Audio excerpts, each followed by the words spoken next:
भालेराव केला सप्लायर आज लावली होती शेतात मोठी ऐसर मालाची. काट्यावरून पाणी भरलं, शेतात आले, काम चालू झालं, माल यायला लागला. बघू शकता तुम्ही, काम चालू झालं. फिरवायला कॅमेरा आपल्याकडे. टीचराचा माल होता. नाही सांगा त्याने झाडं बी घेवात ना. पाहू शकता तुम्ही थोडा मोठा माल आहे. हे पा भाऊनाला झाड उचलात नव्हता ना भुरे, डायरेक्ट माल होता जुनाईचा. एकदम भारी झाड होतं. डायरेक्ट पाहू शकता तुम्ही माल. इकडे आले दुसऱ्या शेतामध्ये. इकडे मस्त काम चालू होतं. मी एका साईडला जाऊन बसलो होता सावलीमध्ये. माझ्या शेजारी होता इकडे चावड बुवा. हेच गाडीचा बकडा आला. हा पाहत होता काम कसं चालू आहे, काय चालू.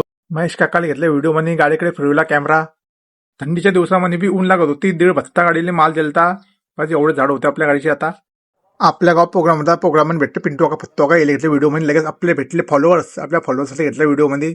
म्हटलं हात द्या भाऊ तुम्ही सगळे. म्हणले कुठले काय ते. म्हणा भाऊ आम्ही 8 व्हिडिओ खुर्दशीचा. रात्री इकडे आला मी महेंद्र भाऊच्या लवकुश हॉटेलवर. डायरेक्ट मला इथं दूध पे आले. पाहू शकतो मी. आधी आपले फॉलोअर्स भेटी गेले आपल्याला. ते बी घेतले व्हिडिओ मध्ये. इकडे आलं की वाड्यामध्ये आपल्या गँगला घेतले व्हिडिओ वगैरे मध्ये. हे पाहू शकता तुम्ही. इकडे बाकीचे तोंडला पाडत होते. हा इकडे कपिल भाऊ मला पाहिजे हात काबू जोड होता. ऐकी का पाया पडतो